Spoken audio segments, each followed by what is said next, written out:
First we'll go through this governance.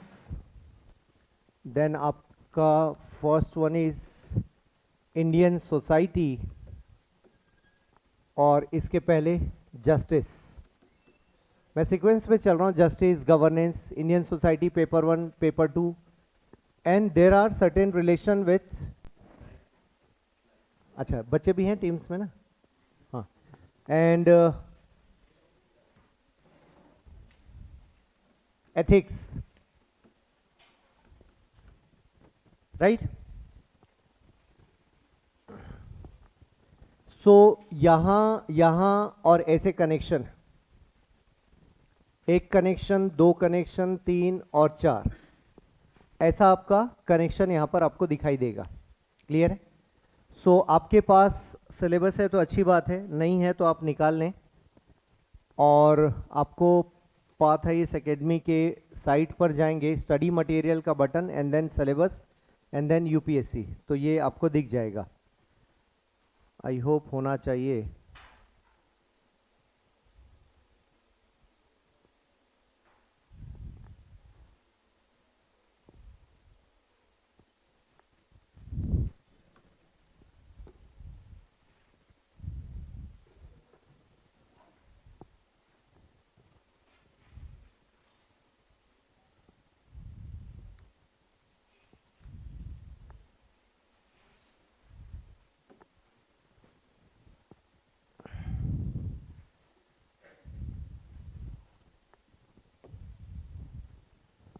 जो origin होता है ना, वहां जाना ही पड़ता है, आप बच नहीं सकते जाने से.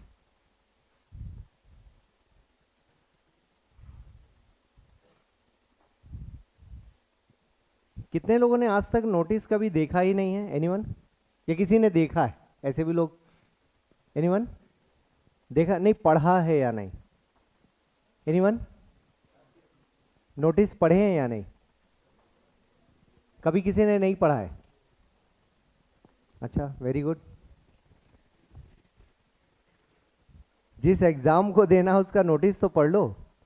UPSC has a different language and different orientation for the examination. आप कभी इसको मेरी नज़र से देखना तो आपको समझ में आएगा कि कुछ और ही इसमें, और जो बोला गया बहुत क्लियर बोला गया है. कहाँ गया मेंस? सर बहुत नीचे है.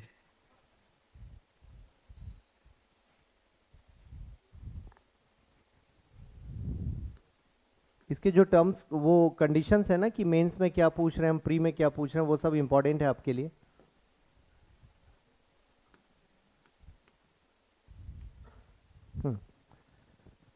ओके. सो जब आप जस्टिस की बात करोगे, सॉरी सोसाइटी पहले देखते हैं, आपको ये डिफरेंस समझ में आएगा कि एग्जैक्ट डिफरेंस क्या है. यहां तक आप देखेंगे, this is about history, right. यहां तक हिस्ट्री का है. Salient features of Indian society, diversity of India, तो क्वेश्चंस भी उसके कंटेक्स्ट में आएंगे. Role of women and women's organization, population and associated issues, poverty. अब ये क्या हुआ? Population and associated issues. कोई एग्जांपल? और पॉपुलेशन और, हाँ, अंडर फिलहाल इंडिया में नहीं है, which is not there. India के कंटेक्स्ट में बात करो. Tell me sir. Unemployment. Online. Sir unemployment. Demographic dividend, yes. Unemployment sir. Okay. और malnutrition,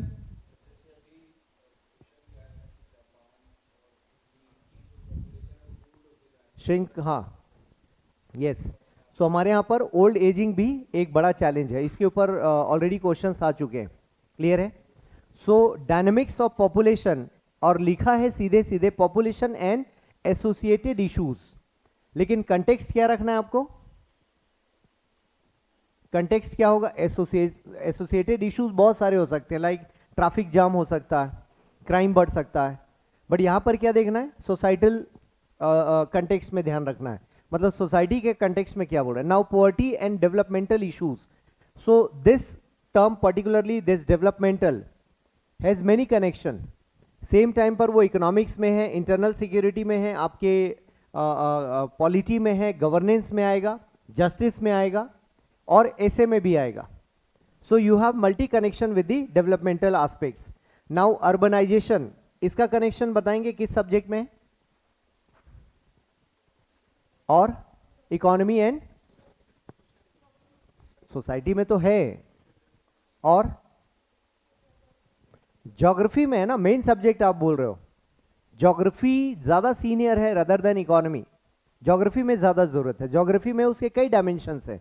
एक तो रीजनल प्लानिंग में है, अर्बन प्लानिंग में उसकी जगह है. इकोनॉमी में अर्बनाइजेशन का इशू आपके डेवलपमेंट से है. Urbanization, then criminalization, urbanization, industrialization, urbanization, smart city, ये सारे आपस में कनेक्टेड टॉपिक्स हैं. Got it? फिर यहीं पर जब अर्बनाइजेशन की बात करोगे तो यहाँ पर अभी फैमिली इश्यूज डायरेक्ट नहीं लिखा है, लेकिन क्या हो गया, इंडियन सोसाइटी और urbanization, women and urbanization. Can we connect it? Internal security में अर्बनाइजेशन दिखाई देता है. कैसे? क्राइम रेट बढ़ रहा है, और बताओ, सारे हॉट टॉपिक्स हैं. ड्रग्स का जो इम्पैक्ट है वो बहुत ज़्यादा है. आज की रेट में आप देखोगे अर्बनाइज्ड कल्चर जो है वो हमको डैमेज भी कर रहा है.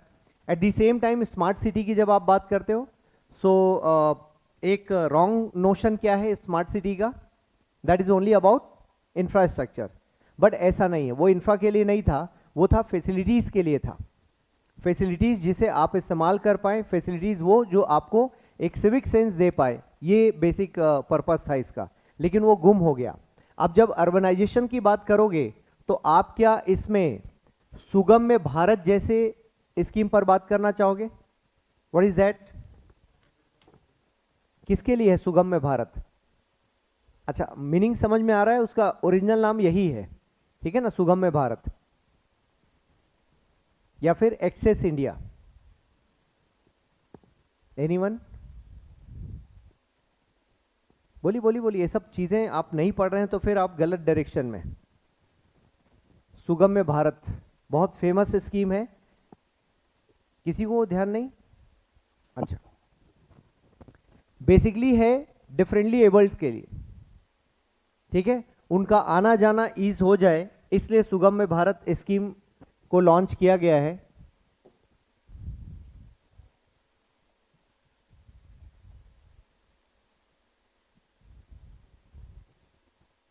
इमेजेस देखो, लोगों में क्या है, व्हील चेयर है, ठीक है, अब तो देख के समझ में आ रहा है. एक्सेसिबल इंडिया, एम्पावर्ड इंडिया, सुगम्य भारत अभियान. सो ये बहुत इंपॉर्टेंट है इस तरह की चीजों को कनेक्ट करना. और आप वहां से देख सकते हैं अर्बनाइजेशन क्यों, बिकॉज ये जो दिख रहा है आपको रैंप या मे बी सीढ़ियां, ये क्या है, अर्बनाइजेशन का एक फैक्टर है कि हम उनके मूवमेंट को ईज आउट कैसे कर रहे हैं. Okay, whether we are putting accelerator. अब एक्सीलेटर तो है, आपने एक जगह एक्सीलेटर लगा दिया और बोला सब लोग जा सकते हैं, व्हील चेयर वाला कैसे जाएगा? टेल मी, व्हील चेयर वाला कैसे जाएगा? क्या करना होगा? रैंप चाहिए, बट रैंप तो ओल्ड वाला मॉडल हो गया ना. और क्या हो सकता है? Sir lift. जहां पर एक्सीलेटर है वहां लिफ्ट भी चाहिए पैरेलली.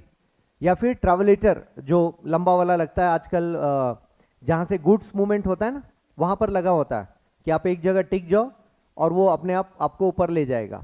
तो उसमें फिर जो एक्सीलेटर है उसमें तो स्टेप्स होते हैं, उसमें स्टेप्स नहीं होंगे, वो प्लेन होगा. तो या तो वो लगाओ तो इजीली बंदा पहुंच जाएगा. ये सारी चीजें आप किस में आएंगी? बिल्डिंग प्लानिंग में आएंगी. सो कोई भी सिलेबस जब आप देख रहे हो उसको आप लिमिटेड वर्जन में नहीं देखो, बल्कि उसके कंटेक्स्ट को समझने की कोशिश करो कि अर्बनाइजेशन एक टॉपिक, अभी फिर आपका फ्लड रिलेटेड इश्यूज आपको दिखाई दे रहा है ना. तो अर्बनाइजेशन के बहुत सारे कनेक्शन है, geography, economy, internal security, society, सभी कंटेक्स्ट में. Now their problems and their remedies, तो यहां से लेकर वो उनके प्रॉब्लम्स और रेमेडीज पर आपको बात करनी. तो प्योर इंडियन सोसाइटी का टॉपिक दिखता तो है, लेकिन इसके कनेक्शंस बहुत सारे हैं. Effects of globalisation on Indian society, तो तो यहां अर्बनाइजेशन का कंटेक्स्ट ज्यादातर वो women related, population related and poverty related, employment related यहां देखना है। Now globalisation on Indian society, तो इंडियन सोसाइटी में भी अलग अलग कंटेक्स्ट होंगे on women, children, old age, young age, ऐसे कई सारे ब्रेकअप्स आप डाल सकते हैं। Effects of globalisation. Now the first question, what does it mean by globalisation, what does it mean by modernisation, what does it mean by westernisation, ये सारे topics आपको क्लियर होंगे, तब जाके वो कंटेक्स्ट आपका निकल कर आएगा what is all about globalisation and the impact on Indian society. तो आपको एक 3 स्टेजेस में समझना होगा, old one, then globalisation and then after globalisation, और फिर आपका एक और आ जाएगा फ्यूचर क्या है। सो आप देखोगे मतलब before globalisation, after globalisation and what will be the future, क्योंकि आप क्या पढ़ रहे हो, इफेक्ट्स पढ़ रहे हो ना, तो आफ्टर इफेक्ट्स भी देखना है, वो आता है ना आजकल आफ्टर बिफोर वाला, ठीक है, तो वो वाला आपको कंपैरिजन तो करना पड़ेगा कि बिफोर क्या था और आफ्टर क्या है और फ्यूचर क्या होगा, तो मेंटेन करने के लिए क्या करना होगा। So that is your concern. So syllabus को बहुत जितना तोड़ोगे, अच्छा तोड़ने के लिए बेस्ट पार्ट क्या है, आपको प्रीवियस ईयर क्वेश्चन पेपर्स देखना चाहिए। आप नहीं देख रहे हो तो खुद को पनिश कर रहे हो। आप पनिश करना इसलिए मैंने कहा बिकॉज आपको पता है कि रास्ता है, लाइट्स हैं वहां पर, लेकिन आप उस तरफ जाना नहीं चाह रहे, क्योंकि सिलेबस से अकेले मैसेज क्लियर नहीं होता कि वो पूछेगी क्या यूपीएससी। तो सिलेबस देखने के इमीडिएट बाद या साथ में लेकर चलना है प्रीवियस ईयर क्वेश्चन पेपर्स, तब आपको क्लियर होगा कि एग्जैक्टली यूपीएससी कहां बात करना चाह रही। बात करेंगे उस पर। Now social empowerment, communalism, regionalism and secularism, ये सारे टॉपिक्स आपको कहां पढ़ने हैं, इंटरनल सिक्योरिटी में भी पढ़ना है, वहीं से ये क्लैरिटी आएगी। दैट डजंट मीन कि एक चीज को 2 जगह पढ़ना है। क्लियर है? जब सुरेंद्र सर आए थे तो मैंने एक नया ही सिलेबस इसका डिजाइन किया हुआ है, मैं किसी दिन शेयर करूंगा। अभी एक बार बेसिक्स पढ़ लो आप, फिर बात करेंगे उस पर कि वो सिलेबस क्या हो सकता है। क्लियर है? एक टर्म है, उसके चारों तरफ घूम जाओ आप विथ ऑल क्लैरिटी। सेक्युलरिज्म अलग अलग तो होगा नहीं, हिस्ट्री में अलग, ज्योग्राफी में अलग, इंडियन सोसाइटी में अलग, गवर्नेंस में अलग, पेपर 2 में अलग, ऐसा तो होगा नहीं, इट्स अ कॉमन वर्ड। तो एक टॉपिक को एक बार चारों तरफ घूम के आप पढ़ लो, आप देखोगे पूरी क्लैरिटी के साथ आपको मिल जाएगा। फिर आपको डबल डबल पढ़ना है, अलग अलग पढ़ना है, ऐसा नहीं होगा। और ये अप्रोच जिस दिन आपको आ गया, यूपीएससी के 60-70% क्वेश्चंस आपके कंट्रोल में आ जाएंगे। It's very easy. लेकिन हमारी प्रॉब्लम क्या है, हम अभी सब्जेक्ट वाइज, सर ये पेपर 1 का है, सर ये पेपर 2 का है, this belong to paper 3, this belong to paper 4, हम अभी पेपर्स में उलझे हुए हैं और यूपीएससी आपको ऊपर उठाना चाह रही है, मतलब पेपर से ऊपर। ठीक है, तो हमें वहां से ऊपर उठने की जरूरत है कि हमारी सोच थोड़ी ऊपर हो जाए, मतलब सिलेबस को ऊपर से देखो। जब ऊपर से देखोगे तो चारों एक समान नजर आएंगे, सिर्फ वर्ड्स का एक एक फर्क होगा आपको। Got it? तो आपको करना क्या है, जैसे रीजनलिज्म, रीजनलिज्म कहां पढ़ते हो आप, या क्या समझ में आता है रीजनलिज्म से? Yes, best example. और हाँ, ये तो नेगेटिव हो गया, कुछ positive, anything positive about regionalism? Sorry, हाँ, और ओके, रीजनलिज्म है सर्टेन पॉजिटिव एस्पेक्ट और नॉट, ये मानते हो या नहीं आप, कुछ है भी या नहीं? यस, नेशनल पर्सपेक्टिव से कभी भी रीजनलिज्म क्रॉस नहीं करना चाहिए, अदरवाइज वो पॉइजन है कंट्री के लिए। That would be considered as anti national, because राष्ट्र के ऊपर कुछ नहीं, नेशन अबव द नेशन कुछ भी नहीं होना चाहिए, and nation is a feeling. Clear? तो नेशन तक टच करने के लिए रीजनलिज्म इंपॉर्टेंट है, बिकॉज जिस जगह पर आपने जन्म लिया है, जिस धरती पर आपने जन्म लिया है, यदि उस मिट्टी की रेस्पेक्ट आप नहीं कर रहे हो, उस सॉइल की रेस्पेक्ट नहीं कर रहे हो, तो देश आपको नहीं समझ में आता, क्योंकि देश का दायरा बड़ा है। आपको जम्मू कश्मीर से उतना ही प्यार हो जाए जितना आपको छत्तीसगढ़ से, जितना आपको एमपी से, जितना यूपी से है, तो फिर क्या होगा, वो जब तक प्यार डेवलप नहीं होगा, राष्ट्र की परिभाषा में आप नहीं आएंगे। जब आपको कोई डिफरेंस ना लगे, मान लो आप नेशनल इंटीग्रेशन कैंप में गए जहां पर नागालैंड वाले भी डांस कर रहे हैं, तो आप उनके कपड़ों को देखकर मजाक ना बनाएं। ये मानकर चलें कि ये इनका ड्रेस है। उनके खाने की स्टाइल, उनकी लैंग्वेज को देखकर मजाक ना बनाएं और ये सोचें कि इनका भी यूनिक स्टाइल है। और आप बड़े प्यार से बैठकर उन चीज़ों को देखो और एंजॉय करो कि यार इनका कल्चर हमारा ही तो कल्चर है, हमारे देश का तो कल्चर है। ये जिस दिन फीलिंग आनी शुरू होगी उस दिन नेशनल पर्सपेक्टिव डेवलप हो गया आपके अंदर। और जैसे ही आपने नाक भौं सिकोड़ना शुरू किया, पता नहीं इनका कल्चर अजीब ही है हमसे, तो अजीब ही रहेगा ना। आपका एनवायरमेंट अलग है, उनका एनवायरमेंट, सो आपको एडप्ट और एक्सेप्ट करना होगा। और जिस दिन क्यूरियोसिटी आ गई कि मुझे लर्न करना है कि इनके कल्चर में नया क्या है, इनका भी भोजन एक बार ट्राई करके देखते हैं, इनके डांस स्टाइल में हम डांस करके देखते हैं, वो दिन कैसा होगा जो प्रियम्बल में लिखा है आपका। और वो क्या है? Unity in diversity. एग्जैक्टली उस पॉइंट पर आप पहुंच गए और फिर एक आपके अंदर से एक अच्छा ब्यूरोक्रेट जन्म ले रहा है जिसे इन चीजों से परवाह नहीं। और मैंने बताया था आपको एथिक्स में कि जब एक ब्यूरोक्रेट मसूरी में बैठ के ट्रेनिंग ले रहा है तो उसका पर्सपेक्टिव कैसा है? नेशनल पर्सपेक्टिव है। उसे जम्मू कश्मीर, छत्तीसगढ़, केरल, इनमें डिफरेंस नहीं समझ में आ रहा। उसे एक ही चीज दिख रही है कि मुझे नेशनल लेवल पे सर्विस देना, ठीक है ना। और वो नेशनल लेवल पर सर्विस देने के लिए, तो अब आप क्या है, आप रीजनलिज्म की ग्रोथ किधर है? रीजनलिज्म को नेशनल पर्सपेक्टिव लेकर जाना। ओके, देन सेक्युलरिज्म, यही चीज आप कहां पढ़ोगे? सबसे पहले कहां पढ़ने वाले हो ना? पेपर 1 में कहां पढ़ोगे आप? हिस्ट्री में पहले पढ़ोगे आप। क्लियर है? वहां से उसका बर्थ 1905, उसके भी पहले है बट ऑफिशियली हम बंगाल पार्टीशन से मानते हैं कि ये सारे टॉपिक्स आपको पढ़ने पड़ते हैं। वो सारे टॉपिक्स ने जन्म लिया and then gradually you come to what 42nd amendment 1976 preamble में आ जाता है। अभी बात चल रही है, थोड़ा है ना, आग लगी हुई है, आग नहीं लगी, चिंगारी, धुआं निकल रहा है। कुछ देर में वो आग की तरह आपको दिखाई देगी वो चीज, क्योंकि लोगों ने कहा है, पढ़ा है ना, कल परसों का जजमेंट पढ़ा होगा आपने। कोर्ट ने कहा है इस मैटर पर कि कॉन्स्टिट्यूशन में कुछ चीजें हैं जिसको देखने समझने की जरूरत है। तो अगेन वो क्या होगा वो जजमेंट के बाद पता चलेगा। एनीवेज, सो वहां तक पहुंचना है। देन सेलिएंट फीचर्स, अब यहां से आप देखोगे ये सारा कुछ अलग हो गया, ठीक है। तो आप इसको कंसीडर कर सकते हैं यहां तक। ये जो दिख रहा है रेड मार्क में, ये आपका प्योर इंडियन सोसाइटी। किसी को डाउट है यहां तक? अब ये दिखने में इतना है, अब इन्होंने क्या किया, आपको क्वेश्चन कहां से पूछ लिया? टीयर 3 सिटी से क्वेश्चन आ गया, टीयर 2 सिटी से क्वेश्चन आ गया, IT city and their impact आया है क्वेश्चन। अब आईटी सिटी क्यों बोला? बिकॉज यहां पर अर्बनाइजेशन का एक टॉपिक है और आईटी सिटी में सोशियो इकोनॉमिक कल्चर, उससे क्वेश्चन पूछ लिया, सोशियो इकोनॉमिक एनवायरमेंट से क्वेश्चन पूछ लिया। अब ये टॉपिक आप ले लें और इसके बाद आप इसे फिर से कहां लेकर चलें?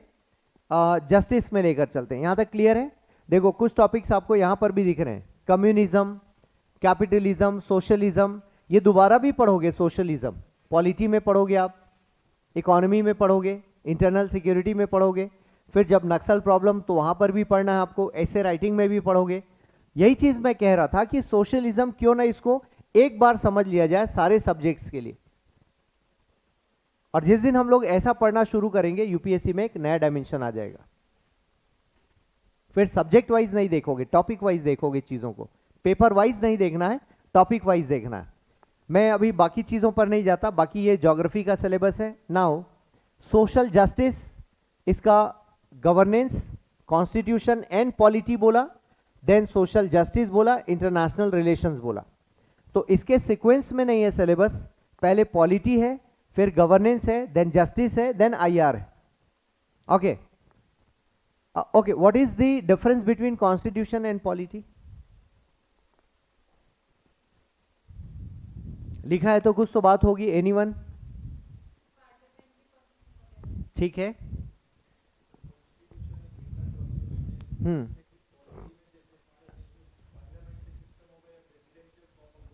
हम्म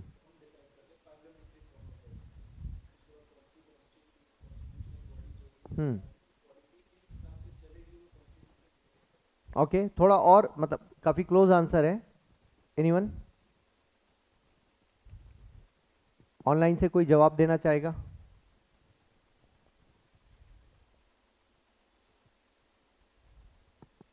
नो?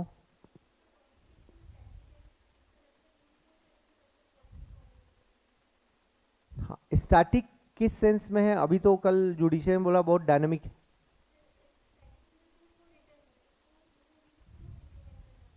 ठीक है, सी पॉलिटी इज अबाउट स्ट्रक्चर। जब हम पॉलिटी बोलते हैं it's a system, it is about a system, और उस सिस्टम को रन करने के लिए हमें कुछ रूल्स एंड रेगुलेशंस चाहिए, that is your constitution. Polity is a system, है ना, एक प्रणाली है, एक सिस्टम है। That system consist of president, that system consist of prime minister, Rajya Sabha, Lok Sabha, MPs, MLAs etcetera, the whole system, national government, state government, district administration, local government, ये सब कुछ क्या है? एक सिस्टम है। वो सिस्टम रन कैसे होगा? That is decided by the constitution. So constitution is a rule book, that is true, and system means the whole system which is running a country. So पूरा देश इस पर डिपेंडेंट है। Okay, in that sense it is called a system. Now so ये वाला part आपका Indian constitution से चालू होकर आपका कहां तक आ गया? पार्लियामेंट तक आ गया, स्ट्रक्चर, जुडिशरी आ गया, डिपार्टमेंट्स आ गया, पीपल्स एक्ट आ गया, देन वेरियस कॉन्स्टिट्यूशनल पोस्ट आ गया, क्वासी जुडिशियल बॉडीज तक आ गया। यस, यहां तक आप देखोगे ये आपका इंडियन पॉलिटी का है। किसी को मार्क करना है तो आप मार्क कर सकते हैं। पाथ की पुरानी वेबसाइट में मैंने अलग अलग सिलेबस डलवा रखा था, अभी कुछ मिसिंग है, उसमें डलना बाकी है। नाउ सी, यहां से आप देखें, मैं कलर चेंज कर लेता हूं। I take, where is that, पहले क्या था, ब्लू। हाँ, यहां से government policies and interventions for the development in various sectors and issues arising out of their design and implementation, ये आपका एग्जैक्टली क्या है? गवर्नेंस का पार्ट और जस्टिस का पार्ट आपको दिखाई देगा। ठीक है ना?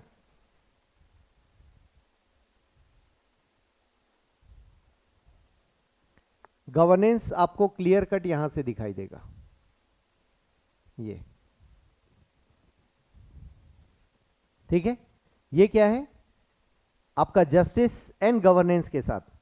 मैंने इसीलिए जब भी पढ़ाया इनको अलग नहीं किया है, क्योंकि ये लगभग एक चीज है ना, उसका इंपैक्ट वगैरह आपको समझ में आएगा। सी, अब जस्टिस में आप क्या देख रहे हो उसको गौर से समझिए। Government policies, tell me any policy. PM, अच्छा, Ayushman Bharat, okay, that relates with health sector. तो policy, what does it mean by policy? क्या डिसाइड करता है पॉलिसी?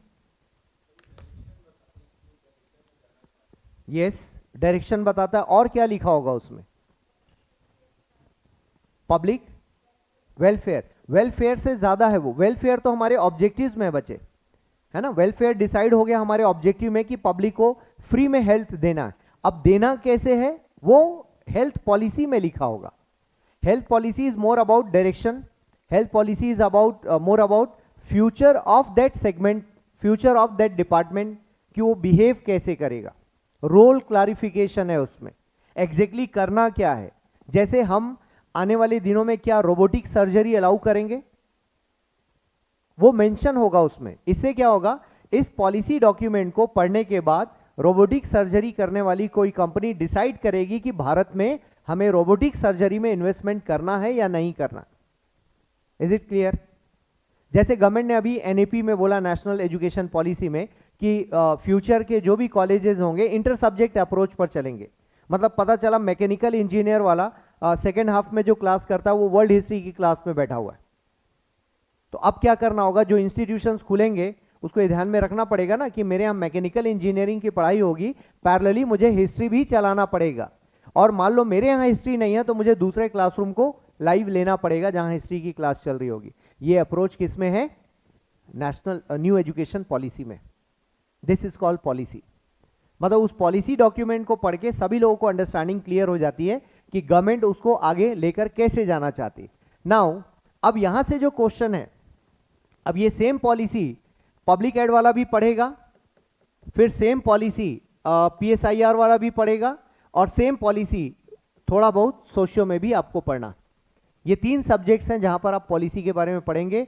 एक और पॉलिसी में पढ़ने वाले हैं policy making bodies, decision making bodies, ये भी पढ़ने वाले हो, और आप GS में भी पढ़ेंगे। And then role of civil societies, role of NGOs, role of non state actors in policy making. ये भी क्वेश्चन आपको आया हुआ है, GS में आया है क्वेश्चन पॉलिसी मेकिंग पर। और एक ऐसे जनरल जानकारी आपको दे दूं, दुनिया का यदि सबसे महंगा कोर्स कोई है आज की डेट में तो पॉलिसी मेकिंग का कोर्स है।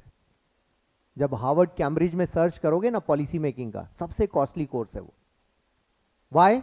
बिकॉज उससे कंट्री को रन किया जाता है। Delhi school of economics, London school of economics, नाम सुना होगा, LSE के नाम से बहुत फेमस है।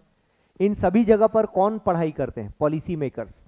एक बार में कोई पॉलिसी मेकर नहीं बनता, वो ग्रेजुअली वो बनता है। जैसे नीति आयोग में जो लोग बैठे हैं वो लोग कौन है? These people are policy makers.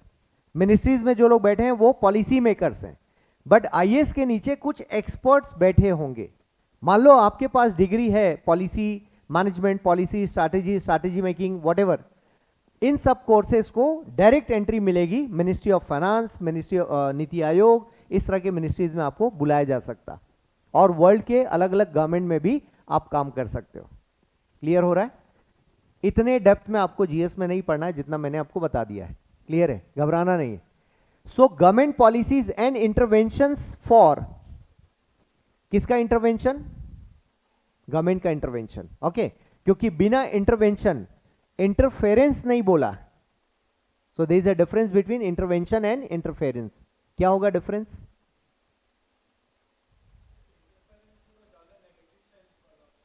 और इंटरवेंशन क्या होगा?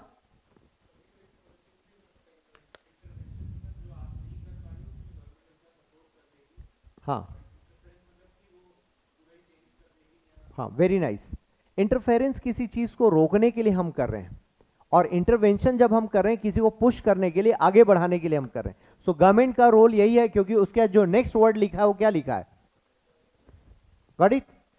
तो डेवलपमेंट नेगेटिव नहीं हो सकता, पॉजिटिव वर्ड है। ओके, अभी हमने कुछ देर पहले ही इस डेवलपमेंट को देखा। यहां पर क्या बोला? Developmental issues, poverty and developmental issues. अब वापस आते हैं यहां पर। Now government policies and intervention for development in various sectors and issues arising out of their design and implementation. किसका डिजाइन? पॉलिसीज का। किसका इंप्लीमेंटेशन? पॉलिसीज का। Got it? अब इन दोनों के डिजाइन, आई मीन पॉलिसीज के डिजाइन में और इंप्लीमेंटेशन में प्रॉब्लम है। और क्या बोला? वेरियस सेक्टर्स के डेवलपमेंट में इश्यूज अराइजिंग आउट ऑफ। तो एक तो हमको यह देखना है कि वो इंटरवेंशन कैसा है, और दूसरा हमें यह देखना है कि इनका डिजाइन और इंप्लीमेंटेशन में क्या प्रॉब्लम है। That means questions can be asked from any policy, any programme, of their design, of their implementation, maybe is there any challenges in that implementation, ये भी एक क्वेश्चन हो सकता है। क्लियर है? से नेशनल एजुकेशन पॉलिसी, क्या उसके डिजाइन में प्रॉब्लम है, क्या उसके इंप्लीमेंटेशन में प्रॉब्लम है? तो यहां से ये क्लियर हुआ कि मुझे क्या पढ़ना पड़ेगा, एटलीस्ट जो फेमस प्रोग्राम्स एंड पॉलिसीज हैं वो पढ़ना पड़ेगा। Is it clear? समझ पा रहे हैं? तो जस्टिस का पहला टॉपिक आपको यह समझ में आ रहा है कि आपको पॉलिसीज प्रोग्राम पढ़ना पड़ेगा। और इसके ठीक ऊपर जो लिखा हुआ है वो क्या लिखा हुआ है? पॉलिटी का सिलेबस लिखा हुआ है। तो पॉलिटी का जो स्ट्रक्चर है that is our Indian parliamentary system, government का स्ट्रक्चर, ब्यूरोक्रेसी का स्ट्रक्चर, ये सारे लोग क्या करने वाले हैं? यही लोग बैठकर पॉलिसी मेकिंग का काम करेंगे। इन्हीं में से आपको क्या जाना है? पॉलिसी इंप्लीमेंटेशन के लिए जाना। तो ये दोनों सेगमेंट आप डील करने वाले हैं, policy formulation and policy implementation. और at the time of implementation you will be facing various issues, may be geographical issues. अब जैसे जो ओडिशा में मान लो चीफ सेक्रेटरी या IAS बन के आप गए या कलेक्टर बन के गए, तो उड़ीसा में 2-3 बड़े फेमस चैलेंजेस हैं। कोस्टल एरिया में है तो वहां पर क्या होगा, आए दिन साइक्लोन का इशू। तो आपको क्या ध्यान में रखना पड़ेगा कि ज्योग्राफी जो आपने पढ़ रखा है यूपीएससी में, उस ज्योग्राफी में साइक्लोन का मीनिंग आपको पता है और उसके इंपैक्ट्स पता है, क्योंकि आपने आंसर में कभी लिखा होगा और पढ़ा भी है उसको। क्लियर है? और साइक्लोन क्या क्या कर सकता है, आप अपने क्लर्क से नहीं पूछेंगे भाई साहब ये साइक्लोन करता क्या है, मेरी कार उड़ा लेगा क्या, ऐसा आप सवाल नहीं करने वाले। आ रहा समझ में? आपको खुद को नॉलेज है और अकॉर्डिंगली आप उसको जज करने वाले हैं। और जब आपने साइंस टेक में पढ़ा था कि हमारा जो आईएमडी है, इंडियन मेट्रोलॉजिकल डिपार्टमेंट, उसका जो सैटेलाइट लॉन्च किया है वो वेदर रीड करेगा और आपको फोरकास्ट करके दे देगा। दैट मीन्स आपने पहले ही रेस्क्यू कर रखा है, पहले ही इवैक्यूएट कर रखा, और इसीलिए आपको डिजास्टर मैनेजमेंट का हेड बनाया गया। डिस्ट्रिक्ट डिजास्टर मैनेजमेंट अथॉरिटी के आप हेड हैं और आपको सीधे चीफ सेक्रेटरी से बात करनी पड़ती है। चीफ सेक्रेटरी कैबिनेट सेक्रेटरी के कांटेक्ट में रहता। 3 कम्युनिकेशन है, collector, chief secretary of that state and cabinet secretary of India. ये तीनों आपस में कनेक्शन में होते हैं, क्योंकि तीनों अपने अपने मुखिया के हेड्स हैं, मतलब राइट हैंड है। कैबिनेट सेक्रेटरी पीएम को रिपोर्ट करेगा, because PM is national head of NDA में, नेशनल डिजास्टर। स्टेट का हेड कौन होगा? सीएम होगा, तो सीएम को रिपोर्ट चीफ सेक्रेटरी करेगा। और आपके ऊपर कोई पॉलिटिकल हेड नहीं है, आप अकेले हैं, बिकॉज आप डिस्ट्रिक्ट एडमिनिस्ट्रेशन के हेड हैं। तो ये तीनों आपस में कनेक्शन में होंगे। Got it? सो अब आपको ये समझ में आ रहा है कि आप कोई एक चीज पढ़ रहे हैं, उसके कनेक्शन में सारी चीजें आपको समझ में आनी चाहिए। तो आप जब ओडिशा में पोस्टेड हैं तो आपका रोल अलग है, आप जब नैनीताल में पोस्टेड हैं तो आपका रोल अलग है, और आप राजस्थान में पोस्टेड हैं तो आपका रोल अलग है। क्लियर हो रहा है? ठीक है। तो इसका मतलब क्या हुआ, रीजनल डिफरेंसेस से गवर्नमेंट पॉलिसी का इंपैक्ट चेंज होगा। फिर आप देखोगे आप किन लोगों के लिए प्रोग्राम लेकर आ रहे हैं, उसका इंपैक्ट अलग होगा। Got it? सो प्रोग्राम ये देखना है। अब आप क्या करेंगे, नेक्स्ट आपका काम क्या है, जब आप प्रोग्राम्स की लिस्ट बनाओगे तो आपको क्या करना है, women related programme, programme related with education, programme related with differently abled people, programme related with transgenders, programme related with hilly areas. ऐसे प्रोग्राम की लिस्ट बनाओगे आप। ये शॉर्टकट नहीं है, इट्स अ प्लान। ये मैनेजमेंट है आपकी पढ़ाई का। बिकॉज लास्ट में जब आप अप्रैल मई में जब आप जाओगे नियर टू प्रीलिम्स और फिर मेंस आएगा, तब आप किसी कोचिंग के नोट्स का रास्ता नहीं देखोगे कि मुझे कोई कलेक्शन दे दे ताकि प्रोग्राम में पढ़ लूं, what are the important programmes. ये वेट नहीं करोगे आप। मे भी किसी कोचिंग ने ऐसा रेडीमेड बनाकर दे भी दिया होगा आपको, सो वेट मत करो कि कोई रेडीमेड बनाकर देगा। अपनी अंडरस्टैंडिंग लगाओ कि इस साल हमारे लिए इंपॉर्टेंट क्या है। और कुछ प्रोग्राम्स हैं जो पहले से चले आ रहे हैं, जिनका जानना आपके लिए जरूरी है। मे बी मैल न्यूट्रिशन का प्रोग्राम इंपॉर्टेंट है, पहले से चला आ रहा है। मे बी विमेन हेल्थ से रिलेटेड, वो पहले से चला आ रहा है। और अब आप देखोगे क्वेश्चन पेपर में तो पैरेलली कई सारे क्वेश्चंस हेल्थ पर आ चुके हैं। जैसे आयुष्मान भारत आपको पूछा हुआ है, हेल्थ इंफ्रास्ट्रक्चर पर क्वेश्चन आया हुआ है। क्लियर? हाँ, अब वो क्यों आया, उसका बहुत क्लियर कट रीजन है, बिकॉज उस साल वो न्यूज में था बिफोर मेंस। तो क्लियर कट उन्होंने पूछ लिया हेल्थ इंफ्रास्ट्रक्चर की पोजीशन भारत में क्या है। तो आपने पहले ही क्लियर कर रखा है कि मुझे इस तरह से सेगमेंट वाइज पॉलिसी तैयार करना है, पॉलिसी के नोट्स बनाना है। और नोट्स क्या बनाओगे, क्या आप उसमें डेट मेंशन करोगे? इज इट रिक्वायर्ड यूपीएससी में? नो। प्रीलिम्स में एक आध क्वेश्चन आपका फंस जाएगा related with your dates, place, कब लॉन्च हुआ, कुछ फैक्चुअल चीजें बना लेते हो तो अच्छी बात है, प्री में भी काम आ जाएंगे वो नोट्स, अलग से बनाना नहीं पड़ेगा। बट मेंस ओरिएंटेड क्या होगा, ऑब्जेक्टिव्स। ऑब्जेक्टिव्स मतलब गवर्नमेंट के लिए वो चैलेंज क्या है, पहले ये चैलेंज आपको दिखना चाहिए। What are the challenges, government target किस चीज को कर रही, तो जो टारगेट है वो आपको ध्यान रखना पड़ेगा। जैसे अभी मोबाइल व्हीकल्स, मतलब जो मोबाइल हेल्थ यूनिट्स हैं, ऐसे आप समझ लें, उनको हम कहां भेज रहे होंगे, जहां एक्सेसिबल नहीं। आज ही मैं एक व्हीकल देखा मैंने, मुख्यमंत्री स्लम स्वास्थ्य योजना, नहीं सॉरी, प्रधानमंत्री स्लम स्वास्थ्य योजना, उसके लिए एक मिनी बस खड़ी थी, टेंट वेंट लगाकर वो लोग खड़े थे, लोगों ने लाइन लगा रखी थी और वो उनको फ्री चेकअप कैंप वगैरह चल रहा था। ये चीज आपके नोटिस में आनी चाहिए कि हम ग्राउंड लेवल पर क्या कर रहे हैं, बिकॉज एम्स जहां है वहां तो आपको चिंता नहीं, चिंता वहां पर है जहां पर राजस्थान के रिमोट एरियाज में हेल्थ सर्विस कैसे पहुंचाना, वहां तो रोड भी नहीं दिखते, फिर भी वहां कैसे जाना। आ रहा समझ में? तो पॉसिबल है, सब कुछ पॉसिबल है, ये देखते हुए कि हमें प्रोग्राम्स, पॉलिसीज, अभी बात करूंगा मैं क्वेश्चंस पे, तो आपको जल्दी हिट होगा कि ये क्वेश्चंस आ कैसे रहे। क्वेश्चंस भी पैरेलली एक बार हम लोग देख लें।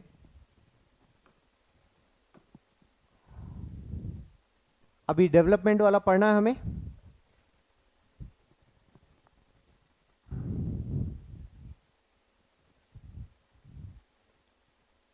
देखो ये क्वेश्चन किसका है, examine the need for electoral reforms, ये पॉलिटी का है, अभी छोड़ देते हैं। लोक अदालत किसका क्वेश्चन होगा, पॉलिटी का, इसको भी अभी छोड़ दो। The growth of cabinet system, polity.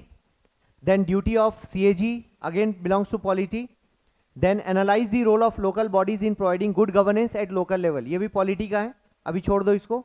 Now public charitable trust have the potential to make India's development more inclusive as they relate to certain vital public issues। क्या बोला, पब्लिक चैरिटेबल ट्रस्ट। अब आप अपने सिलेबस पर जाओ। Developmental process and the development industry, ध्यान रखना development industry बोला है, विकास उद्योग, क्या मायने मैं समझाऊंगा आपको। द रोल ऑफ एनजीओज, एसएचजीज, various groups and association, donors, charities, institutional and other stakeholders।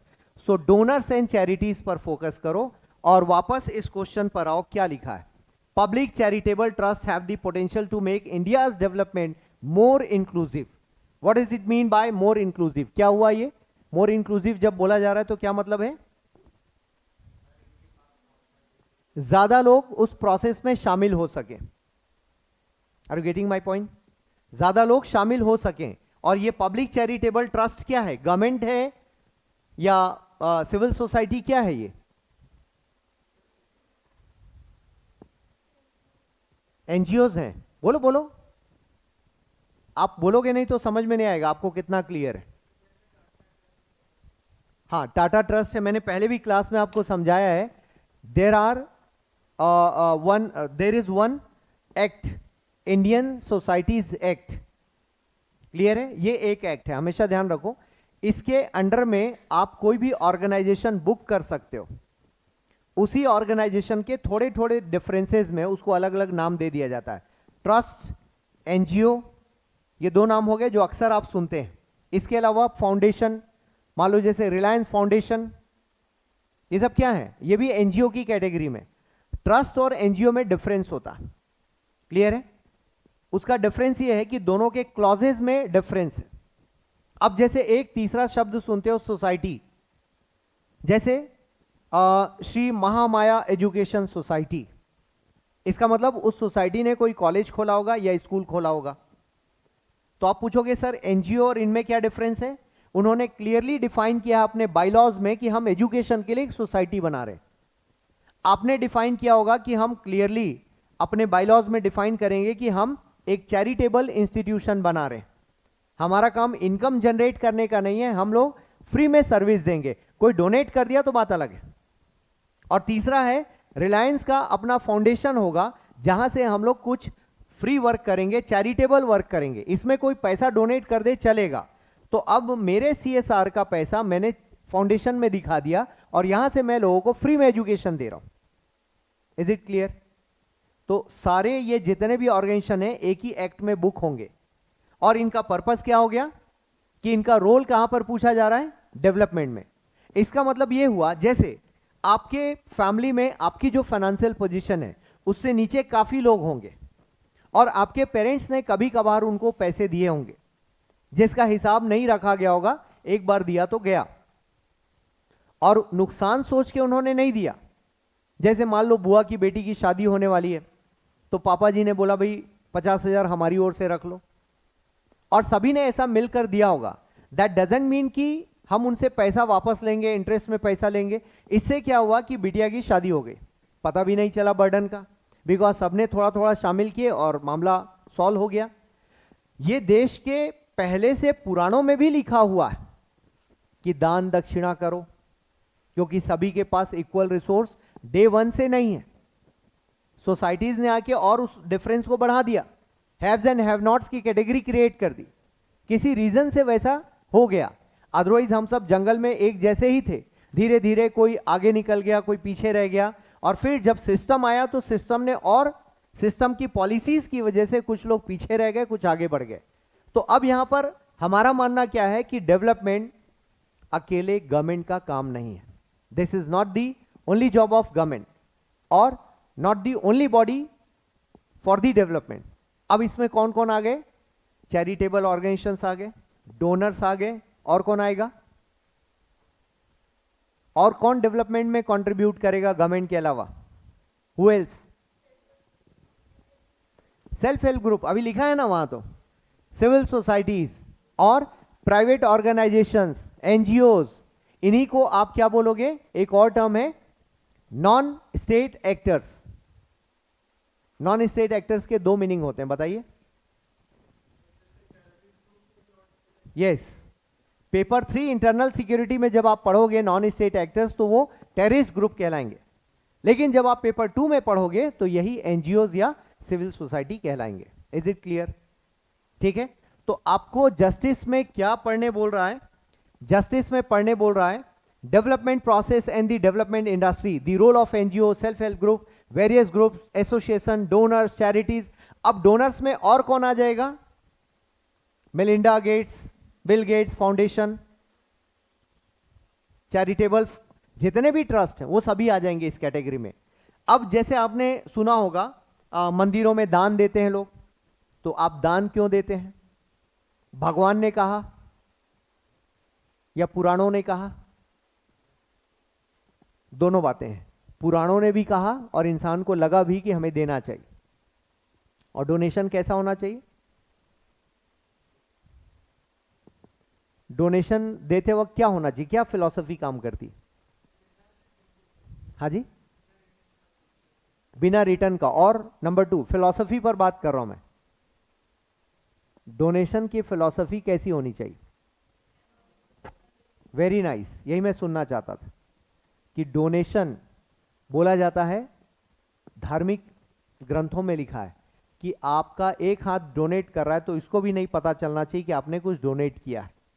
और अभी हम डोनेशन सेल्फी, है ना, तो इससे उसकी आत्मा भी दुखती है। ये अपना फोटो खिंचाने के लिए, लाइक बढ़ाने के लिए मुझे आकर 1 दर्जन केला दे रहा है, आ रहा समझ में, और उसमें एहसान करके जा रहे हो, भैया ये खा लेना।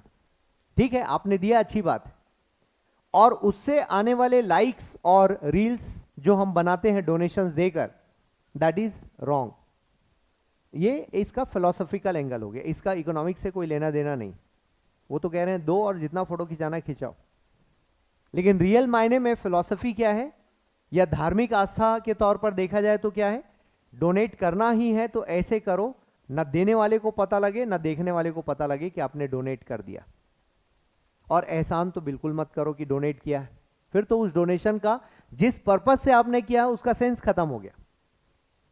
कोई भगवान देख रहे हैं या नहीं देख रहे हैं, वहां कितना नोट हो रहा है ये अलग मैटर है ना। आप इस सेंस से दे रहे हो कि उधर नोट बढ़िया होगा, गुड बुक्स में मेरा नाम आएगा, तो फिर अलग है, फिलॉसफी उसकी बदल गई।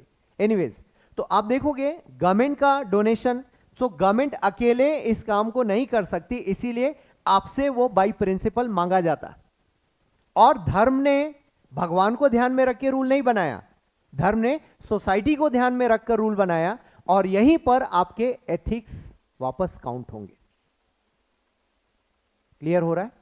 जैसे मैं इस्लाम की बात बताता हूं, हिंदू धर्म में भी है वो। इस्लाम में बाय रूल क्या माना जाता है कि ईद की जो नमाज होगी, ईद बड़ा फेस्टिवल है, आप सभी जानते हैं, 30 डेज का लोग सेक्रीफाइस रोजा रखते हैं, और फिर तो वो नमाज बेसिकली क्या है? भगवान को पूजा है। आपकी पूजा तभी एक्सेप्ट होगी जब आपने अपने इनकम का 2% कोई भी चीज निकाल के रख दिया है साइड में, या तो राइस के सेंस में हो सकता है, व्हीट के सेंस में हो सकता है, गोल्ड हो सकता है, कैश हो सकता है, व्हाटएवर। और वो कहां जाएगा पैसा? वो कहां जाना चाहिए? चैरिटी में जाना चाहिए, वो अनाथालय में जाएगा, वो जितने भी ऐसे इंस्टीट्यूशन। अब यहां से अब आप उसको कैसे कलेक्ट करते हो?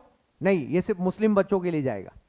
अब उसमें डिस्टॉर्शंस आ गए, अब उसमें प्रदूषण आ गया थॉट में। वो तो इंसानों के लिए जाना है ना। उसे किसी ने खड़े होके टोपी ओपी पहन के बोल दिया नो नो नो, ये सिर्फ मुस्लिम बच्चों के लिए, तो वो डिस्टॉर्ट हो गया, पर्पस खत्म हो गया। वो था इंसानों के लिए कि आपने इतना अर्न किया है इसी सिस्टम से, उसका कुछ हिस्सा जाना चाहिए, समाज के लिए जाना चाहिए। और आप दे दोगे तो आपका घर खाली नहीं हो जाएगा। 2% इज नथिंग। एक आज ये कल के अखबार में मैं देख रहा था, वाटर पार्क सभी जानते हैं, पानी कहां से आता है वाटर पार्क का? कहां से आएगा? ग्राउंड से आएगा ना। बारिश के पानी पे डिपेंडेंट नहीं है वो लोग। अब ग्राउंड वाटर वो लोग निकाल के, आपको पता है कई गैलन पानी वहां इस्तेमाल होता है और उसको फेंक भी देते हैं। फेंका हुआ पानी कहां जाता है आई डोंट नो, रिसाइकल करते हैं या नहीं, या वापस उसको ट्रीटमेंट करके नीचे डालते हैं या नहीं रिचार्ज के लिए। बट उसका रिटर्न क्या होना चाहिए? बहुत बड़ा कंट्रीब्यूशन होना चाहिए, क्योंकि आप अपने घर में 4 आदमी के लिए पानी निकाल रहे हैं, वो 4000 लोगों के लिए हर महीने पानी निकाल रहे हैं, दोनों में फर्क है। उसका क्या रिटर्न दे रहे हैं अर्थ को, वी डोंट नो। उनकी रिस्पॉन्सिबिलिटी ज्यादा होनी चाहिए। एक डिस्कशन है, एक बहस है कि क्या उन्होंने प्लांटेशन किया, क्या उन्होंने वाटर रिचार्ज सिस्टम बनाया, ये नहीं बनाया तो उनको परमिशन कैसे मिल रही, ये भी एक डिस्कशन है। समझ पा रहे हैं? तो डोनेशन चैरिटी इसलिए चाहिए क्योंकि गवर्नमेंट अकेले डेवलपमेंट का काम नहीं कर सकती। आई होप क्लियर है। मैं वापस आ रहा हूं क्वेश्चन पे, क्वेश्चंस के थ्रू आपको सिलेबस क्लियर होगा। Now poverty and malnutrition create a vicious cycle adversely affecting human capital formation, what steps can be taken to break the cycle. अब ये क्वेश्चन कहां से आ रहा है? पॉवर्टी एंड मैल न्यूट्रिशन दोनों है, तो पॉवर्टी यहां भी पढ़ोगे आप। कहां गया? वेलफेयर हो गया, हाँ ये है। और ऊपर भी था पॉवर्टी,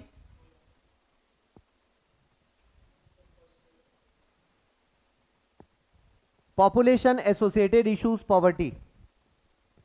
और यही पॉवर्टी कहां भी पढ़ने वाले हो अभी? इकोनॉमी में, पेपर 3 में। और एक जगह पढ़ने वाले हो पेपर 3 में, और कहां पढ़ोगे? इंटरनल सिक्योरिटी में पढ़ोगे, because poverty causes challenges to the internal security है 4 जगह। अब क्या ये चारों पॉवर्टी अलग अलग है?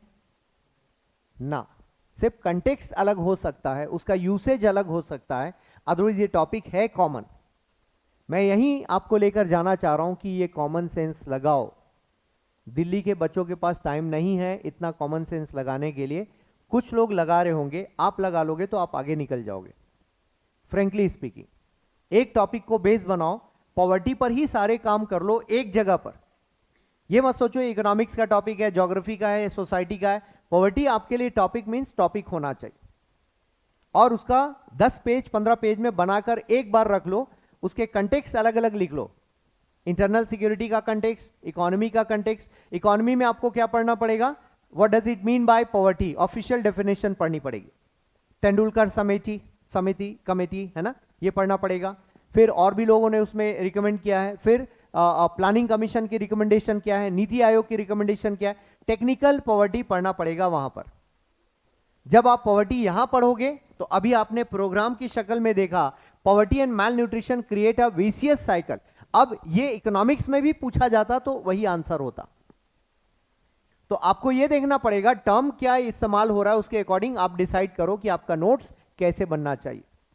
और आपने प्रीवियस ईयर क्वेश्चन पेपर नहीं देखा है तो सोच कर देखो आपको सिलेबस कैसे समझ में आएगा। यूपीएससी खुलेआम कह रही है कि ये दोनों चीजें अवेलेबल है हमारी साइट पर, आप नहीं देख रहे हो, आपकी गलती है। तो आपको यह ध्यान रखना है कि ये मैं कैसे मैच करूं, what steps can be taken to break the cycle. अब ये स्टेप्स कौन लेगा? गवर्नमेंट का क्या टर्म आपने पढ़ा यहां पर? क्या पढ़ा आपने? और वो भी कैसा? Policy intervention. इंटरवेन कैसे करना है? With the help of policy.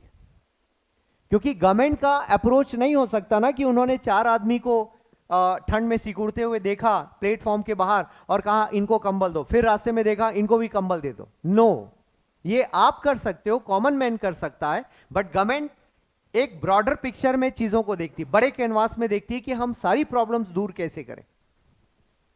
इसीलिए डेवलपमेंट में टाइम लगता है। पॉवर्टी रिडक्शन एक दिन का काम नहीं, उसमें मल्टी प्रॉन्ज स्ट्रैटेजी होती है, अलग अलग जगह से काम करना पड़ता है, तब जाके पॉवर्टी खत्म होगी। और क्या बोला है इन दोनों का कनेक्शन, क्या बोला है? पॉवर्टी एंड मैल न्यूट्रिशन दोनों अलग है या सेम है?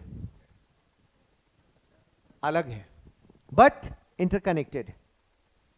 मतलब कोई आदमी अच्छे घर का है तो भी वो मैल न्यूट्रिटेड हो सकता है because lack of knowledge. Chhattisgarh में बहुत सारी जगह पर बढ़िया बढ़िया ऑप्शन अवेलेबल है। इवन हम केवल राइस खाते हैं क्योंकि आदत से मजबूर है। अच्छे अच्छे घर जो पैसे वाले हैं, जिनके घर में डेली पालक पनीर बन सकती है या फिर गुड़ चना खा सकते हैं, बहुत कुछ है, लेकिन वो लोग भी नहीं खाते बिकॉज उनको इंटरेस्ट नहीं है, डिफरेंट वेराइटीज नहीं है उनके फूड बास्केट में, वेराइटीज नहीं। नॉर्थ में थोड़ा इंटरेस्ट ज्यादा है, उनकी वेराइटीज ज्यादा है, वो लोग बहुत सारी ऐसी चीजें खाते हैं जिसके उनके हेल्थ पर पॉजिटिव इंपैक्ट पड़ता है। और आप और हम मैक्सिमम बासी जो हमारा ट्रेडिशनल आइटम है, ठीक है ना, इससे ऊपर हम लोग ज्यादा सोच नहीं पाते। चावल और बहुत हो गया तो अचार वचार खा लिया, प्याज खा लिया, ट्रेडिशनली यही रहा है, तो मैल न्यूट्रिशन तो होगा ना। तो कई बार लैक ऑफ नॉलेज है, यहीं पर गवर्नमेंट को इंटरवेंट करना पड़ता है। और इसका कनेक्शन आपको कहां से दिखता है? कोई एक प्रोग्राम बताएं। पोषण और मिड डे मील स्कीम, वो क्या है? मल्टी प्रॉन्ज स्ट्रैटेजी के साथ है। तो जब आप पढ़ रहे होगे तो आपको रटना है क्या? आपको रटने की जरूरत है? नो। जब ऐसे टॉपिक पढ़ रहे होते हैं उसी वक्त आप डिसाइड कर लो कि मैं एक काम करता हूं या करती हूं कि 10 प्रोग्राम निकालते हैं गवर्नमेंट ऑफ इंडिया के जो मैल न्यूट्रिशन पर काम कर रहा है, उसी दिन उसको तैयार कर लो, सबके 4-4 ऑब्जेक्टिव्स लिख लो। आप देखोगे आपको रटने की जरूरत नहीं, सेम डे आपको होमवर्क फिनिश कर लेना। और वही प्रोग्राम्स, मान लो लेटेस्ट कुछ किया है गवर्नमेंट ने, तब तो बहुत बढ़िया है, अदरवाइज पुराने 10 प्रोग्राम्स निकालो, इससे बाहर यूपीएससी नहीं जाएगी। और एनालिसिस आ भी गया तो आप क्या करोगे? उठा के वो 5 एग्जाम्पल तो याद आ ही जाएंगे आपको 10 में से। और जब आप क्वेश्चन के साथ अपने नोट्स बनाने की सोचोगे कि मुझे ब्रॉडर वे में नोट्स बना के रेडी करना है, तो आपके लिए बहुत आसान होगा किसी सब्जेक्ट को पढ़ना। आप क्या करते हो? आइसोलेशन में पढ़ते हो कि सर सिलेबस का ये टॉपिक बचा हुआ है। आप ये नहीं सोचते हो कि उसका इंपैक्ट कहीं और है या कहीं और पढ़ते वक्त हमें ध्यान रखना था, क्योंकि आप सिलेबस रीडिंग पर फोकस ही नहीं करते। अगेन कोई पढ़ता होगा तो दिल पे नहीं लेना कि सर मैंने तो पढ़ा है, क्योंकि आप मेजॉरिटी में नहीं पढ़ते। जो लोग ऑनलाइन बैठे हैं उनके लिए भी है कि आप नहीं पढ़ते हैं सिलेबस को, और यही सबसे बड़ा ड्रॉबैक है। क्योंकि जितना बड़ा एग्जाम उसकी प्लानिंग उतनी बड़ी होनी चाहिए और वो उतना ही क्लियर होगा। एम्बिगुअस नहीं है यूपीएससी। यूपीएससी एम्बिगुअस हो, देखो दुनिया में जितनी बड़ी चीजें वो उतनी क्लैरिटी के साथ होती हैं। जैसे जब हम रॉकेट छोड़ते हैं ना, तो उसमें बहुत क्लियर होता है इंस्ट्रक्शन, कहीं पर भी भाई साहब देख लेना, मन लगे तो छोड़ देना, ऐसा नहीं होता। उसमें 0 बोला मतलब बटन दबेगा, ऐसा होता है ना। 100, 99, 98, उनको पता है 0 आते ही बटन दबना है, एकदम क्लियर है। तो दुनिया की जितनी बड़ी चीजें होंगी वो उतनी क्लियर होंगी, सिर्फ हमें तरीका नहीं पता, इसलिए हम कंफ्यूजन में रहते हैं कि यूपीएससी मींस अनलिमिटेड पढ़ना, अनलिमिटेड पब्लिक सर्विस कमीशन, और साथ में एक और अनप्रिडिक्टेबल भी बोल देते हैं, जबकि प्रिडिक्टेबल है। सिलेबस कितना क्लियर है, क्वेश्चन पेपर कितना क्लियर है, राइट। सो ये इस क्वेश्चन से आपको क्लियर हो गया कि पूछ क्या रहा है। नाउ पॉलिसीज के बारे में आएंगे हम लोग। Welfare schemes for vulnerable sections of the population by the centre and states, दोनों का पढ़ना है। And the government strives to have a workforce which reflects gender balance,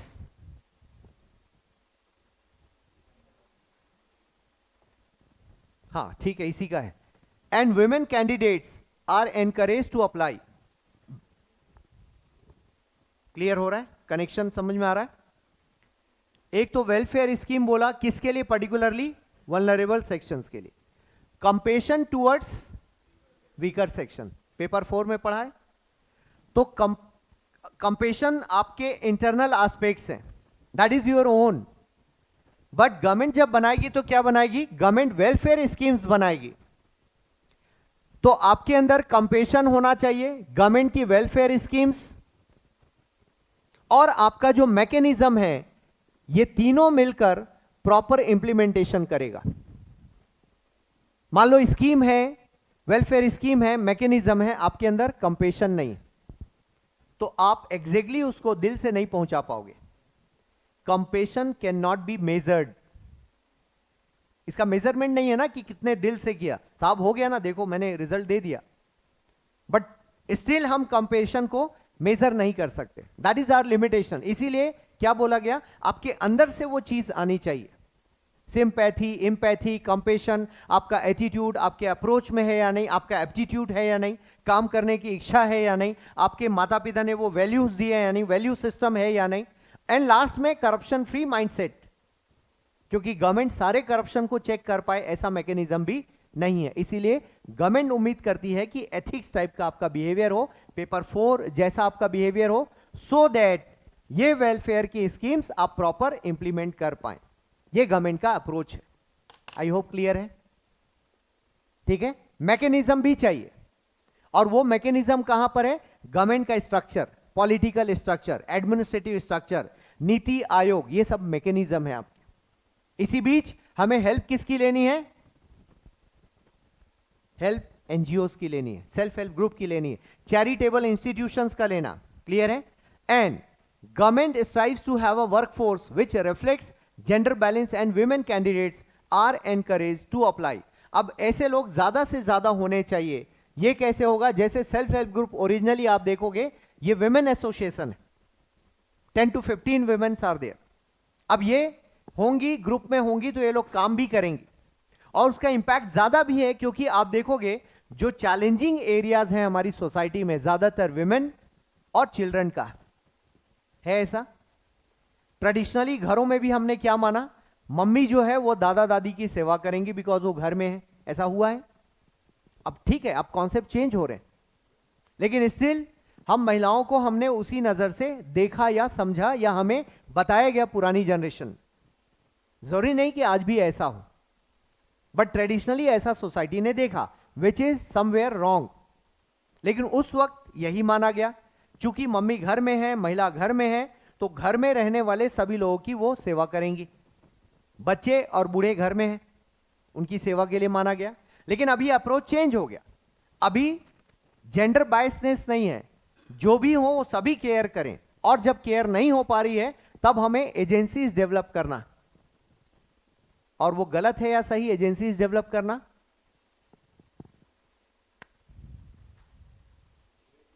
care के लिए क्रेच है, क्रेच का एग्जिस्टेंस है ना सोसाइटी में, बच्चों के लिए है ना, छोड़ के जाना पड़ता है ना। अब थोड़ी देर के लिए सोचो, पेरेंट्स आपके गांव में, वो कह रहे हैं यार इतनी खेती किसानी हम छोड़ के कहां तुम्हारे शहर में आए, तुम नौकरी करो, बढ़िया शादी करके दे दिया, तुम निपटो दोनों। अब बच्चे भी आ गए आपके जीवन में, फिर आप बोल रहे हैं मम्मी आ जाओ भाई थोड़ा हेल्प करना है, देख बेटा तेरे पापा को खाना बना के कौन देगा, मैं 1 हफ्ते से ज्यादा नहीं रहूं, बाकी तुम देख लो। तो फाइनली आप क्या करोगे? धीरे से अपने बच्चों को क्रेच में डालोगे, मजबूरी है, दोनों जॉब में, छुट्टी मिलेगी 2 साल, उसके बाद या जो भी है, प्राइवेट में कम छुट्टियां होती, गवर्नमेंट में 2 इयर्स मैटरनिटी लीव, पिताजी का भी आजकल जोड़ दिया, थोड़ा और बढ़ा लो। अब उसके बाद क्या होगा? वो बच्चा कहां रहेगा? क्रेच में रहेगा।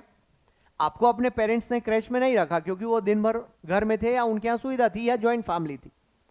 अब जब आपने अपने बच्चों को क्रेच में रखा, तो पेरेंट्स को भी आप किसी एजेंसी के थ्रू सर्विस दे सकते हो। सोसाइटल रॉन्ग नहीं है ये कोई क्राइम नहीं है ना, ये कोई सिन नहीं है, कोई पाप नहीं है ये। क्यों? क्योंकि अब आप कहां से अवेलेबल होगे?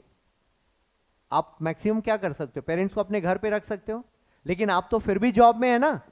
जब बच्चों को क्रेच में रखा तो पेरेंट्स को भी आप एजेंसीज के थ्रू ट्रीट कर सकते हो, राइट? कुछ गलत है तो बोले, मजबूरी आपकी, करना पड़ेगा, क्योंकि आपको बेटर सर्विस देनी है। आप तो जॉब में जाओगे नहीं, और तो पीछे से आप या तो एजेंसीज के एम्प्लॉय को हायर करोगे, दिन भर वो नर्स या बॉय आपके घर में रहे, या फिर आप उनको किसी ऐसी जगह रख के जाओगे जहां 24/2 सुपरविजन हो, टाइम पर दवाई ये वो सब कुछ हो। तो बेटर क्या है, ये आपको चूज करना है। तो आने वाले दिनों में ये सर्विस आपको पता है भारत में बढ़ रही तेजी से। जैसे गार्ड की सर्विस बढ़ी ना अचानक, मॉल में गार्ड, शादी ब्याह में गार्ड चाहिए, पार्किंग के लिए गार्ड, वैसे अब ये हेल्थ सेक्टर में ये बड़ा प्रोविजन आ रहा है, ठीक है ना। हाँ, ये वाला सेगमेंट बहुत तेजी से बढ़ रहा है, तो गलत नहीं है, बिकॉज आने वाले दिनों में इसकी जरूरत है। इसको इमोशन से जोड़कर देखोगे तो फिर आप जॉब छोड़ के बैठ जाओ माता पिता की सेवा में, गलत तो वो भी नहीं। आपके पास तो इतना भी टाइम नहीं है कि आप शाम को आकर ऑफिस से आके सीधे मम्मी पापा के कमरे में जाओ और हालचाल पूछो। आप तो सोशल मीडिया में लग जाते हैं, आने के बाद आपकी अपनी दुनिया है। बस नॉक किया और पूछा दवाई खा लिया टाइम पे, हाँ ठीक है, खाना खा लिया, okay thank you Baba good night, आप अपने कमरे हो अपने कमरे में, सुबह फिर आप निकल लिए। ये तो अर्बनाइजेशन का ऐसा ही साइकिल है ना, ये ड्रॉबैक है, मतलब अर्बन लाइफ का ये ड्रॉबैक है, लेकिन आप मजबूर भी हैं। और हमारे अंदर सोसाइटल वैल्यूज कम हो रहे हैं, ये तो कंप्लेन सभी लोग कर रहे हैं। वापस आते हैं टॉपिक पर। Now performance of these schemes, वो स्कीम्स कहां पर हैं, कौन सी स्कीम्स, ठीक है। और यहां पर गवर्नमेंट पॉलिसीज, इसी से कनेक्टेड स्कीम्स हैं, mechanisms, laws, institutions, bodies constituted for the protection and betterment of these vulnerable sections. तो अब आपको क्या पढ़ना है जस्टिस में, 1 2 3 4, समझ में आ रहा है पढ़ना क्या है, नहीं। मैकेनिज्म्स क्या बनाया गया है, लॉ, मान लो आपको एक क्वेश्चन आया है ये वाला ओल्ड एज वाला लॉ, एक बार पूछा हुआ आपको, इसी टॉपिक में पूछा है। अब आप देखो यहां पर क्वेश्चंस क्या है, the doctrine of democratic government, ये आपके पॉलिटी का क्वेश्चन है, ठीक है। ये आईआर का क्वेश्चन है, सेंट्रल एशियन रिपब्लिक्स, ये भी आईआर का है। What are the aims and objects of recently passed and enforce the public examination, ये आपका इसी सब्जेक्ट का है, ठीक है ना, ये वाला। राइट टू प्राइवेसी, ये आपके पॉलिटी का है। सेंट्रल स्टेट रिलेशन, ये भी पॉलिटी का है। Discuss India's as a secular state, ये भी पॉलिटी का है। सीरियन चार्टर, ये इसमें पढ़ेंगे हम लोग। यहां देखो, in a crucial domain like public health care system, the Indian state should play a vital role to contain the adverse impact of marketization of the system. Suggest some measures through which the state can enhance the reach of public health care at the grassroots level. Question समझ में आया, उसी topic से आपके justice से paper 2 का सवाल है। ये पॉलिटी और गवर्नेंस का सवाल नहीं है, ये जस्टिस का सवाल है। जस्टिस क्यों बोल रहे हैं, जस्टिस किसके लिए चाहिए, वल्नरेबल सेक्शंस के लिए, वीकर सेक्शंस के लिए। तो justice in the sense of, justice in the mode of facilities, justice in the mode of programmes, policies, mechanisms, institutions, उन्हीं सारी चीजों को पढ़ना है जो इस सेक्शन को जस्टिस प्रोवाइड करे। Is it clear? Question repeat कर रहा हूं, in a crucial domain like public health care system, this is very important, the Indian state, Indian state मतलब कौन सा स्टेट, भारतीय राज्य को, ये देश को बोल रहा है या छत्तीसगढ़ राज्य को बोल रहा है, देश को बोल रहा है, ठीक है। Should play a vital role to contain the adverse impact of marketization of the system. अब ये मार्केटाइजेशन कैसे हो गया, बढ़ गया है ना, इसका नेगेटिव इंपैक्ट क्या हो रहा है, आउट ऑफ पॉकेट और एक्सेसिबल नहीं है और मेडिसिन कॉस्टली है। क्लियर है? अब यहां पर आप एग्जांपल किसका दोगे, टाटा ट्रस्ट का एग्जांपल दोगे। 8 to 10 हॉस्पिटल्स जो उन्होंने कैंसर के लिए बनाए हैं, that is world class, high class और free of cost, total free of cost. जो मेडिसिन लाख रुपए की आती है वो हार्डली आपको मतलब 1100-1200 में वो लोग अवेलेबल करा देते हैं, इतना मतलब डिफरेंस है वो। ठीक है, तो चैरिटेबल ऑर्गेनाइजेशंस की बात हो रही थी,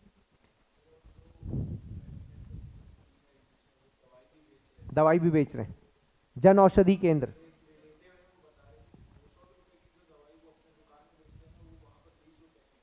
हाँ, जेनरिक, हाँ बिल्कुल इंटरवेंशन है, ठीक है ना। Yes, very nice.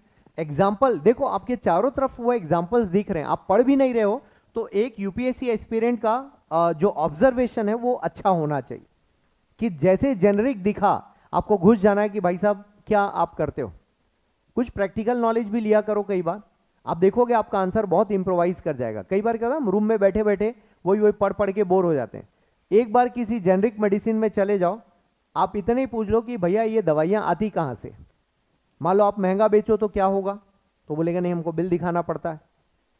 फिर आप पूछो कि भैया जो कैल्पोल हम खाते हैं मार्केट वाला, सिप्ला वाला या जो भी है, और आपके में क्या फ़र्क है, बोलेगा कोई फ़र्क नहीं, क्योंकि ड्रग का सॉल्ट वही है, सॉल्ट का बेस वही रहता है, कॉन्फ़िगरेशन वही रहता है, इम्पैक्ट ही तो चाहिए ना हमें। अब उसमें सोना चांदी डाल रहे हो या डायमंड डाल रहे हो, क्या फ़र्क पड़ता है, मुझे बुखार कम होने से मतलब है। So there is a difference, वो उस प्रोसेस में उस दवाई का प्राइस बढ़ा देते हैं। ठीक है, नंबर 1। सो और क्या हुआ, marketisation of the system. Ethically आपको पता है डॉक्टर, सीए, एडवोकेट ये अपना इंडिविजुअल का एडवर्टीजमेंट नहीं कर सकते। As an individual they can do, but as a form they can do. और अभी आप रायपुर में देख रहे होंगे, Raipur is becoming a centre of health tourism. Clear है, रायपुर अचानक से डेवलप हुआ है। इसके बड़े फैक्टर्स क्या होंगे, एनीवन? ऐसा क्यों हुआ होगा? दिल्ली वैली का तो नाम सुना ही है, रायपुर में ऐसा अचानक क्या हो गया?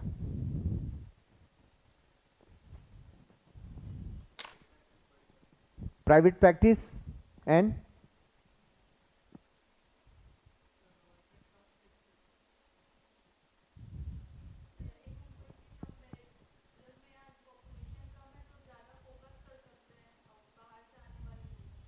ठीक है, दिस इज गुड पॉइंट। और yes, this is very nice, connectivity, central location, connectivity and other aspects are cheaper, जैसे रहना खाना ये बहुत सस्ता है, और हेल्थ सर्विसेज बहुत अच्छी हैं। उसका एक बड़ा रीजन भी है कि हमारा मेडिकल कॉलेज काफ़ी पुराना है, वेल एस्टेब्लिश्ड है, और काफ़ी बढ़िया एजुकेशन है यहाँ का।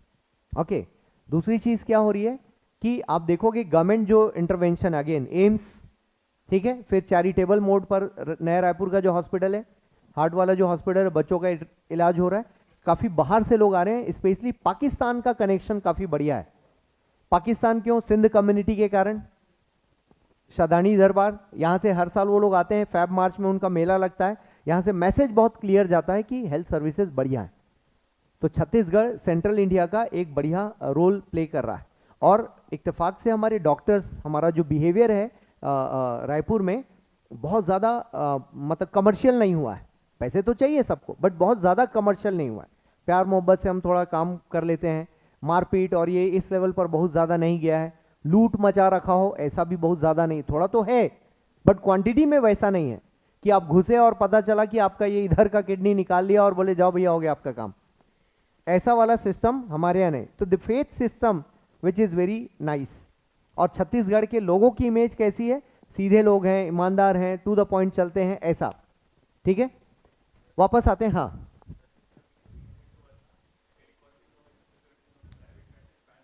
हाँ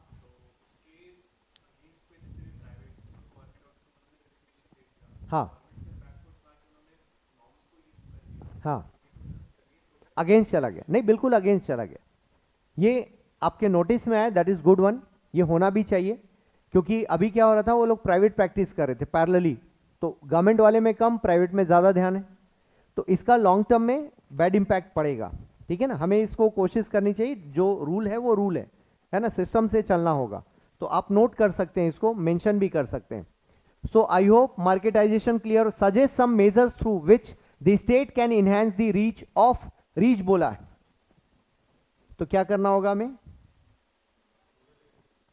mobile, rural health care, mohalla clinic of Delhi, हमारे यहाँ का दाई दीदी क्लिनिक, हाट बाजार क्लिनिक, ठीक है, ये सारे जितने भी हैं देसी स्टाइल वाले सभी स्टेट्स में, वो किसी भी स्टेट का हो, आपको एग्जाम्पल लिखना चाहिए। Is it clear? जैसे अभी छत्तीसगढ़ में प्लान हो रहा था, जितने भी सो कॉल्ड जो विदाउट डिग्री वाले डॉक्टर्स हैं, जिनको ट्रेडिशनली हम झोला छाप डॉक्टर्स कहते हैं, तो इन्होंने प्लान किया था कि क्या उनको थोड़ी बहुत ऑफिशियल ट्रेनिंग देकर कुछ तैयारी कर लें। तो फिर गवर्नमेंट संभल गई। क्यों? पता चला एक बार हमने सर्टिफिकेट दे दिया तो डिलीवरी वगैरह भी करा देंगे गांव में। अभी भी बिना बोले करा रहे हैं, उससे डेथ भी होती। तो मान लो गलती से गवर्नमेंट ने इनको सर्टिफाई कर दिया कि भैया ये डॉक्टर है, तो रेट भी बढ़ जाएगा उसका। अभी तो डर में कम से कम रहते हैं वो लोग, इसलिए गवर्नमेंट ने वो स्टेप नहीं लिया। आपको याद है जोगी जी के टाइम पे 3 इयर्स प्रोग्राम चालू किया था, नहीं? तब पैदा हुए थे, हाँ बात सही है। तो जोगी जी ने 3 इयर्स का एमबीबीएस शुरू कर दिया था, और कुछ लोग आज भी वो 3 इयर्स वाले डॉक्टर्स हैं यहाँ पर। क्लियर है? अब वो फिर बंद हो गया फाइनली, तो लोग डर गए 5 साल वाले के पास जाएं इंजेक्शन लगवाने की, 3 इयर्स वाले के पास जाएं। तो पता तो चलता नहीं एक बार कोई डॉक्टर बन गया कि कितने साल की प्रैक्टिस है या नहीं। आपको ठीक लगा तो जाते हो, अदरवाइज डिग्री देख के कौन जाता है। एनीवेज वापस आते हैं सिलेबस पे। तो एक क्वेश्चन ये हुआ, ई गवर्नेंस, आपके गवर्नेंस का क्वेश्चन है। और यहां देखो, terrorism has become a significant threat to a global peace and security. ये क्वेश्चन कहां आना चाहिए था? सिक्योरिटी में आना था। ये आईआर का क्वेश्चन आ गया। तो टॉपिक ऐसा नहीं है ना कि यहां पूछा है तो अलग लिखोगे, वहां पूछेगा तो अलग लिखोगे। Themes are basically same. Okay, और लास्ट में आपका डिस्कस दी जियोपॉलिटिकल, ये आईआर का क्वेश्चन है। तो आपने देखा लिमिटेड नंबर ऑफ क्वेश्चंस हैं, लेकिन क्वेश्चंस आए हुए हैं इस सेक्शन से। नाउ मैं ये लाइन फिनिश करके आपको ब्रेक देता हूं। Issues relating to development and management of social sector, services relating to health, education, human resources. ये क्या हुआ? Health, education, human resources. अभी क्वेश्चन किससे आया? आपका हेल्थ से आया, ठीक है। वो यहां से भी रिलेट करोगे, यहां से भी, एजुकेशन, ह्यूमन रिसोर्सेज। पीछे एजुकेशन पर भी एक सवाल है, वो भी यहीं से। ह्यूमन रिसोर्स क्या होगा आपका? हाँ बोलो बोलो बोलो। हाँ हाँ बिल्कुल ठीक है। आपका वो क्वेश्चन कहाँ गया?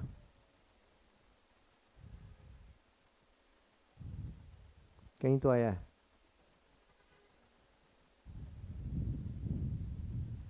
नो, नीचे चला गया आई थिंक।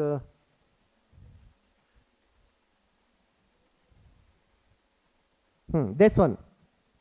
ये क्या है? ये अभी रिसेंटली लॉ है ना, what are the aims and objects of recently passed and enforce the public examination prevention of unfair means act 2024। काफी पेपर लीक और ये सब हो रहे थे, इसीलिए। तो क्या बोला? Whether university state education board examinations too are covered under the act.